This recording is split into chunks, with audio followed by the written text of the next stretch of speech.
Master जी, आज court की कार्यवाही के लिए मानसिक तौर पर आप पूरी तरह से तैयार हैं? हाँ, मैं पूरी तरह से स्वस्थ हूं और तैयार भी। आप कार्रवाई शुरू कीजिए। मिलॉर्ड, ये रही पैनल ऑफ डॉक्टर्स की रिपोर्ट। इस रिपोर्ट के बारे में मैं कुछ देर के बाद बात करूंगा। मिलॉर्ड, इस सच्चाई से इनकार नहीं किया जा सकता कि एक गवाह को अदालत की कार्यवाही में ज़हनी तौर पर परेशान होना पड़ता है। कानून के हाथों कोई गलत फैसला ना हो, इसलिए अदालत में कुछ मुद्दों को बार बार दोहराना पड़ता है, छेड़ना पड़ता है। आज गवाह के कटघरे में खड़े एक अध्यापक के चेहरे पर परेशानी देखकर मुझे भी बहुत दुख होता है। माय लॉर्ड, मेरी जिंदगी में एक अध्यापक की बहुत बड़ी अहमियत है। मैं बचपन में बहुत बड़ा शरारती था और एक अध्यापक ने मुझे सुधारा था। उसी अध्यापक से मेरे जीवन को एक सही दिशा मिली, इसलिए आज मैं हर अध्यापक की बड़ी इज्जत करता हूं।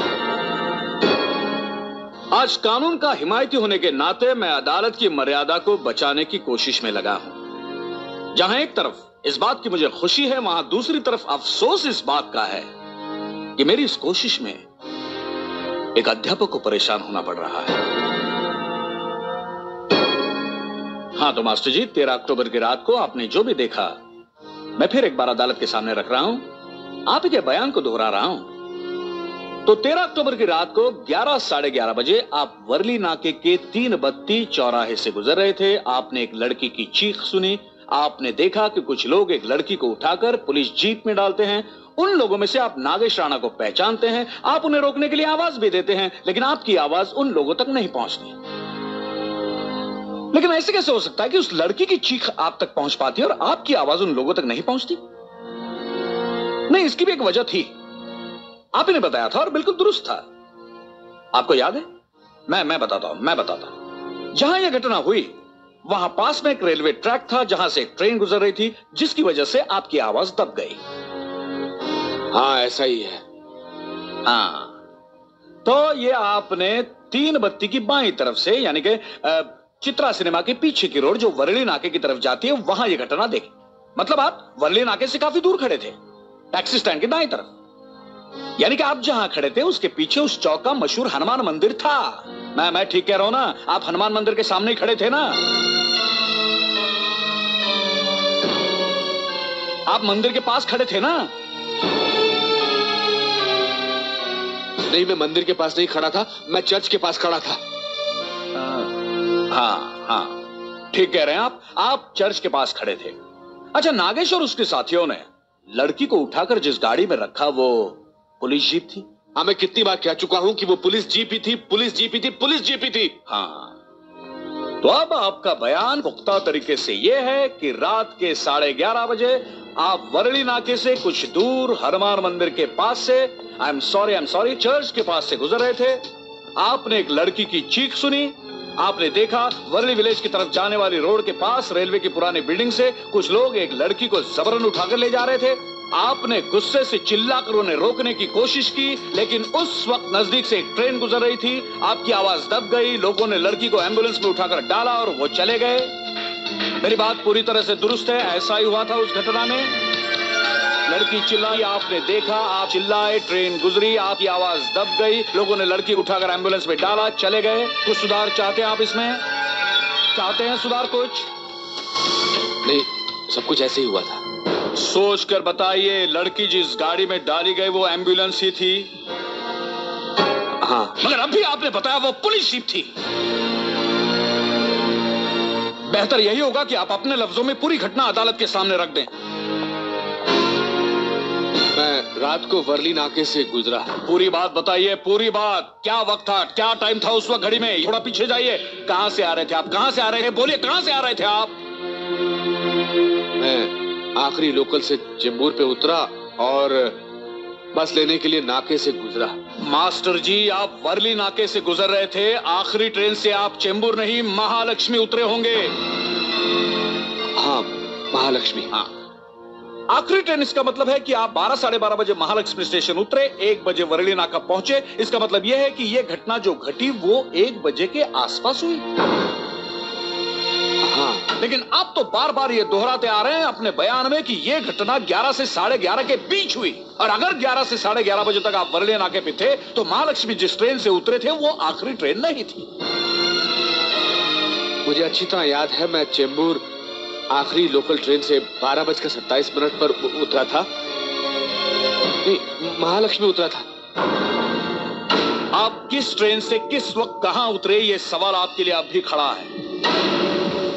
खैर, वर्ली नाके की वो जगह जहां खड़े होकर आपने ये पूरी घटना देखी, आपके पीछे कोई इमारत थी? हाँ, मैं हनुमान मंदिर के पास खड़ा था। आपके पीछे मंदिर नहीं था, चर्च था, चर्च। बयान में कहा है आपने।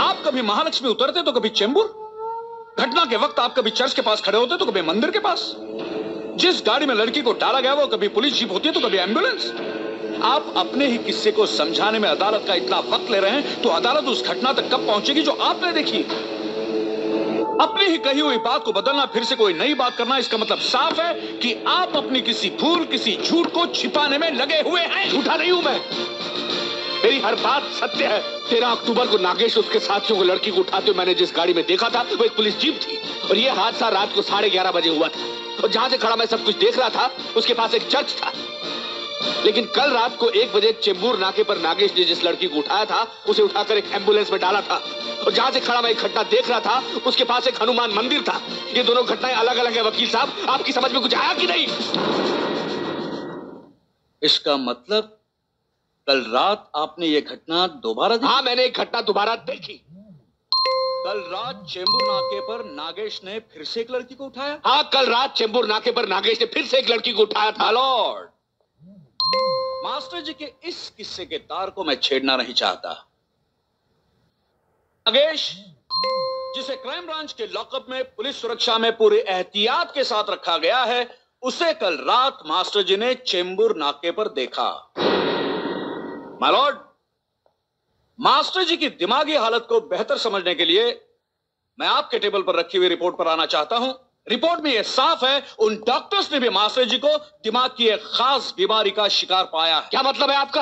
एक मिनट, आपको बोलने का मौका दिया जाएगा। 1 मिनट। माय लॉर्ड, ऐसे केसेस में पेशेंट की मेंटल कंडीशन ऐसी हो जाती है कि वो आंखों से देखता कुछ है और समझता कुछ और है। मसलन सड़क पर वो भीड़ देखता है, मजमा लगा हुआ है, तमाशे का लोग मजा ले रहे हैं, उसे लगता है किसी को पीटा जा रहा है। बस या ट्रेन पकड़ने की जल्दबाजी में सामने से कोई भागता हुआ नजर आता है, उसे लगता है उसका खून करने आ रहा है।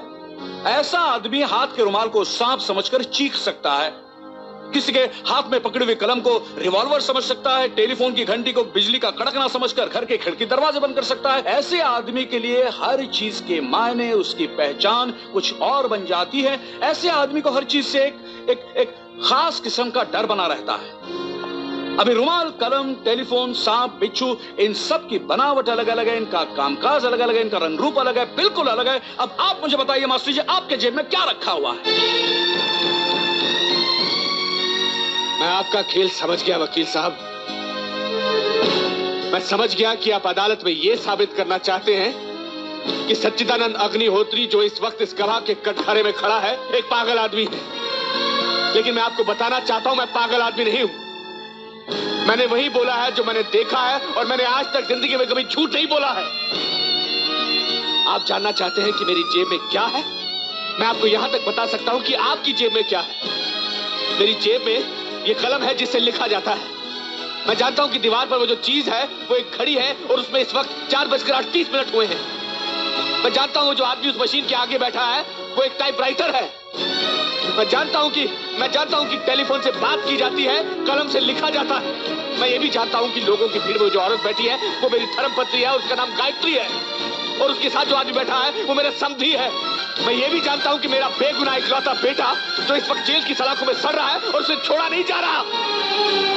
मैं जानता हूं कि ये चश्मे का कवर है, और क्या आप पागल साबित करना चाहते हैं? मैं जानता हूं कि ये चश्मे का कवर है, और क्या आप पागल साबित करना चाहते हैं? मैं पागल नहीं हूं। मैं जानता हूं ये कलम नहीं, एक रिवॉल्वर है, और इससे आदमी मर सकता है। आप जानना चाहते हैं कैसे?